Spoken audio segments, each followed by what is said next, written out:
What's going on, guys? Dynasty Des here, bringing you yet another gameplay on Villa. This is a complete shutout of headquarters, and the reason why I chose to do Villa again and sniping is because when I first brought to you this Villa with the commando, I talked about my brother, and through the feedback and through the comments and everything that I've gotten, there's been a lot of comments about what exactly happened to my brother, and so I felt that, hey, I got a good game here on Villa, got some sniping. Gonna do a little sit here and chatting with you guys about what exactly did happen to Dynasty Dez's brother. So sit back, relax, enjoy this, because this is hitting real home. This is the realest talk you'll ever get from me. So first of all, I want you guys to just imagine not being able to do anything with your body. Okay, you can't move your hands, you can't move your legs, you can't move your upper body to scratch your head.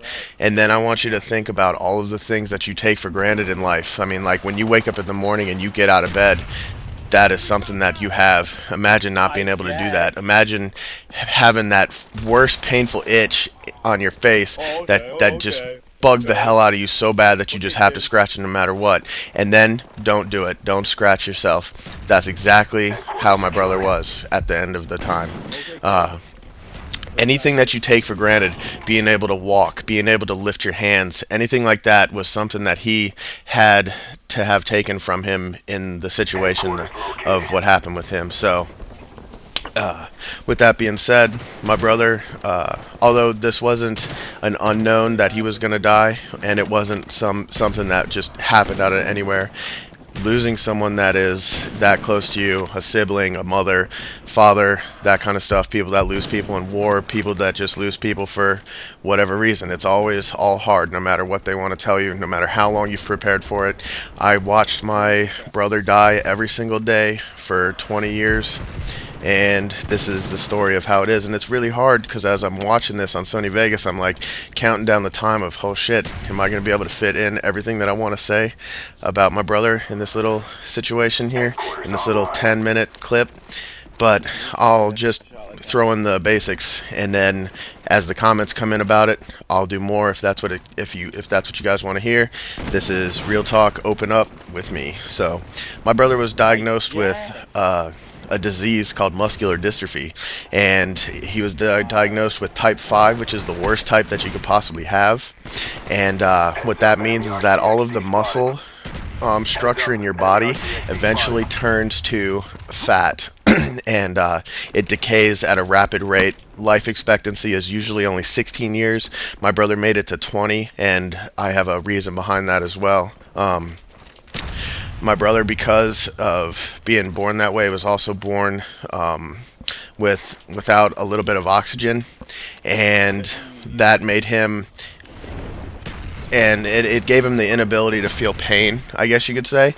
So like when he was 5 or 6 years old, he laid up against a baseboard heater and burnt a big bubble in his back and had no idea that he did it because he couldn't feel the pain. So he couldn't feel himself deteriorating like that, and actually that gave him some sort of sympathy for it, I guess you could say. The funny things that used to happen is like people that didn't understand the way my family worked would see people smoking around Zach, and Zach was his name. So when I refer to Zach, that's my brother. So they would see people smoking around him, and they're like, "Oh my God, don't you think that's bad for him?" And like we had to laugh it up and be like, "Well, it's not like he's gonna catch cancer, you know? I mean, fuck, he's only gonna live to be 16." So, but he did push on to be 20 years old because of, like I said, not being able to feel pain and the inability to give up. He did not want to. He wanted to give us a full experience of him being here while he was here. You could wheel him into it. He was in a wheelchair, and I'm actually going to put a link in this video to the little memorial, basically like a photo PowerPoint slide presentation that I put together for his funeral. And basically, you could wheel him into a room full of people that were in a bad mood, and he'd brighten the day, because no matter how you wanted to look at it, you weren't in a bad situation as he was, and he wasn't going to make you know that he was in a worse situation than you were.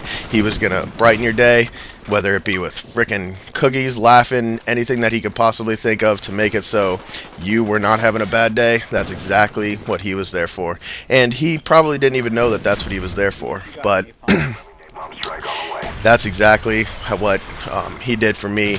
I was in bad positions throughout my life, and I knew that I'd always wanted to be somewhat of a success for myself, because the way I look at his situation compared to mine is that what kind of a brother would I be if I became a fuck up in life when my brother didn't even have the chance to become a fuck up. So now I feel like he lives through me, and all of my success and all of my anything that I get that is accomplishment to me, I base it on him, because he, like I said, is going to be living through me through the rest of my time here on this planet, or whatever you want to be involved with and believe in and all that other stuff. The rest of my time here is him living through me and me living for the both of us, and all of my success, I thank him for it. Anything that I do in this YouTube community, anything that I do outside in the real life, because yes, we do all have real lives in between this little box, outside of this box. Although I do like talking to all of you, I do have to get my real time on. And I thank him for everything that he is able to bring to me still, even while he has passed. So, with the 3 minutes left on this, I was down in Baltimore at a play in. I was coming back home, and I stopped at Target, and when I stopped at Target, I had realized that my phone had died and nobody was able to get a hold of me, and my mom's friend walked into Target and just happened to see me and stopped me and just started dying crying.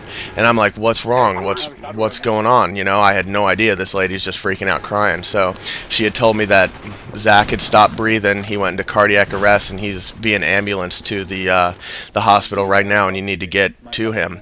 And I probably went like 110 miles an hour as fast as I could to the hospital, disregarding anything, and I got to him, but it was already too late. I guess what had happened is he popped a lung while laying down, because he was real skinny due to the disease.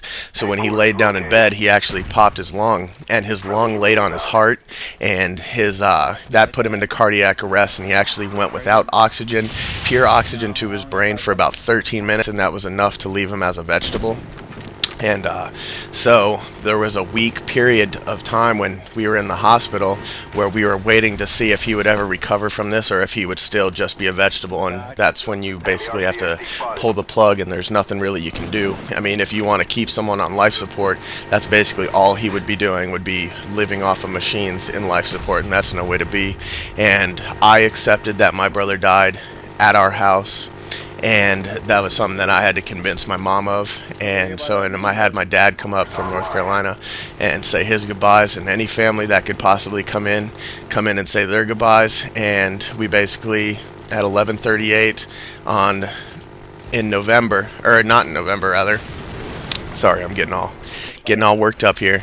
But at 11:38 we actually pulled the plug, if you want to say that, and he took a couple of last breaths. He then passed away. We donated his organs and everything that we possibly could to a foundation, and we actually still get letters to this day saying that, hey, Zach saved this guy's life. We actually got a medal because every organ that Zach donated saved someone's life. There wasn't one thing that was bad, with the exception of his liver that was actually donated to science, because for some reason Zach was 20 years old, but he had a liver like someone was like he was drinking alcohol for like 50 years, and they had no idea why. And that was actually they've never seen something like that before. So he is now being researched for that kind of stuff too, and I still receive letters sometimes for that. But like I said, guys, this has been Dynasty Dez. This is a real talk. I'm sure that there'll be people like hating on this and whatever, and there'll also be a whole bunch of questions. So this is the real talk. I'm ready for it. Feed me anything and everything you possibly want to know about muscular dystrophy, anything like that. Check out the link for my brother's little memorial, and I'll be out. Sorry if it doesn't turn out well. I'm still like a little, even though this has been 3 years now, almost, since this has happened, it's still very, very strong in me. So, alright, I'm out. Later, guys. Bye. 28